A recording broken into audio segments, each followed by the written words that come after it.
नमस्कार विद्यार्थी मित्रांनो, स्वागत आहे तुमचं गणित शिकूया या यूट्यूब चॅनलमध्ये. विद्यार्थी मित्रांनो, आपण इयत्ता 10वी विज्ञान भाग 2 यामधील प्रकरण 5वे हरित ऊर्जेच्या दिशेने या प्रकरणाचा अभ्यास करत आहोत. त्यामध्ये आज आपण अणुऊर्जेवर आधारित विद्युत ऊर्जा निर्मिती केंद्र या घटकाविषयी माहिती करून घेणार आहोत.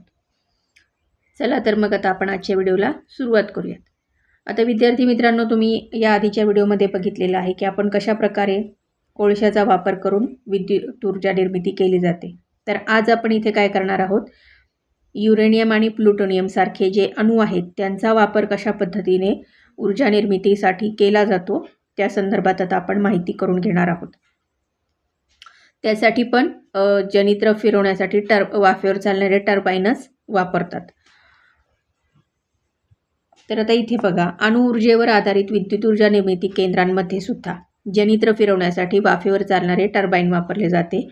पण इथे युरेनियम आणि प्लुटोनियम सारखे अणू वापरले जातात. तर त्या अणूंचा कसा वापर होतो, तर अणुकेंद्रकाच्या विखंडनापासून निर्माण झालेली जी उष्णता असते त्या उष्णता ऊर्जेचा उपयोग पाण्यापासून उच्च तापमानाची व दाबाची वाफ निर्माण करण्यासाठी केला जातो. या वाफेच्या शक्तीने टर्बाईन फिरते, त्यामुळे जनित्र फिरून विद्युत निर्मिती होते. अणुविद्युत केंद्रातील रचना पुढील फ्लो चार्ट जो आहे, प्रवाह आकृती 5.8 यामध्ये तो दाखवण्यात आलेला आपल्याला आहे. यामध्ये काय होतं, अणूचे विभंजनासाठी अणुभट्टी वापरतात. मग त्यानुसार काय होतं, पाण्यापासून वाफेच्या निर्मितीची यंत्रणा आहे. मग वाफेवर चालणारे टर्बाईन, जनित्र आणि विद्युत ऊर्जा. मग ह्या वाफेवर चालणाऱ्या टर्बाईन काय होतं, वाफेचे पुन्हा रूपांतर पाण्यात करण्यासाठी ही यंत्रणा वापरण्यात येते. तिचे पुन्हा वाफेमध्ये रूपांतर होते. आणि याच्यामध्ये इंधन काय वापरतात, युरेनियम आणि प्लुटोनियम वापरतात. म्हणजे जिथे अणूतील ऊर्जेचे रूपांतर प्रथम औष्णिक ऊर्जेत, औष्णिक ऊर्जेचे रूपांतर वाफेच्या गतिज ऊर्जेत आणि वाफेच्या गतिज ऊर्जेचे रूपांतर टर्बाईन व जनित्राच्या गतिज ऊर्जेत आणि शेवटी जनित्राच्या गतिज ऊर्जेचे रूपांतर विद्युत ऊर्जेत होते. हे सगळं आपल्याला ह्या फ्लो चार्टमध्ये त्यांनी 5.9 मध्ये याप्रमाणे दाखवलेलं आहे. अणूतील ऊर्जा, औष्णिक ऊर्जा, वाफेतील गतिज ऊर्जा, टर्बाईनमधील गतिज ऊर्जा आणि विद्युत ऊर्जा.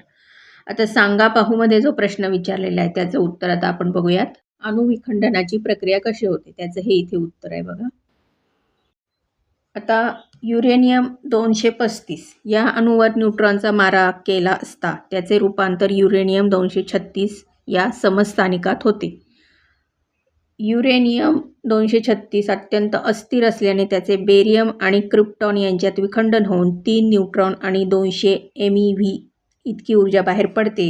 या अभिक्रियेत निर्माण झालेले 3 न्यूट्रॉन अशाच प्रकारे अजून 3 अधिक युरेनियम 235 अणूंचे विखंडन करून ऊर्जा मुक्त करतात. याही प्रक्रियेत निर्माण झालेले न्यूट्रॉन इतर युरेनियमच्या अणूंचे विखंडन करतात. अशा प्रकारे अणुविखंडनाची ही साखळी प्रक्रिया चालू राहते. अणु ऊर्जा केंद्रात ही साखळी प्रक्रिया नियंत्रित पद्धतीने घडवून आणून निर्माण झालेल्या उष्णता ऊर्जेच्या सहाय्याने विद्युत ऊर्जा निर्मिती केली जाते. इथे आपल्याला आकृती 5.10 मध्ये त्यांनी त्याचं चित्र काढून दाखवलेलं आहे, कशा प्रकारे ही केंद्रकीय विखंडन होतं आणि ही शृंखला अभिक्रिया कशाप्रमाणे होते ते. आता हे तुम्हाला प्रश्न आहे, भारतात काही प्रमुख अणु विद्युत निर्मिती केंद्र आणि त्यांची निर्मिती क्षमता शोधून काढा. तर हे तुम्ही आता होमवर्कला तुमच्यासाठी हा प्रश्न आहे. आता 5.11 मध्ये ही जी आकृती आहे ती आहे अणुऊर्जेवर आधारित विद्युत निर्मिती केंद्राचा आराखडा इथे तुम्हाला दाखवलेला आहे. यामध्ये अणुऊर्जेवर आधारित विद्युत निर्मिती केंद्रात कोळशासारखे खनिज इंधन वापरले जात नाही. त्यामुळे वायू प्रदूषणासारख्या समस्या उद्भवत नाही. शिवाय पुरेसे अणुइंधन उपलब्ध असल्यास अणुविद्युत ऊर्जा हा एक चांगला ऊर्जा स्रोत होऊ शकतो. परंतु अणुविद्युत ऊर्जा निर्माण करण्यात काही समस्या आहेत. त्या बघा काय आहेत. अणुऊर्जा निर्मिती केंद्रात आण्विक इंधनाचे अणुविखंडन झाल्यानंतर तयार होणाऱ्या पदार्थांमधून सुद्धा धोकादायक अशी आण्विक प्रारणे बाहेर पडतात. अशा पदार्थांची म्हणजेच आण्विक कचऱ्याची जी विल्हेवाट आहे ती कशी लावायची हा शास्त्रज्ञांपुढचा जटिल प्रश्न आहे. अणुऊर्जा निर्मिती केंद्रात अपघात घडल्यास त्यातून बाहेर पडणाऱ्या आण्विक प्रारणांमुळे प्रचंड जीवितहानी होऊ शकते. याचं उदाहरण आहे भोपाळ दुर्घटना.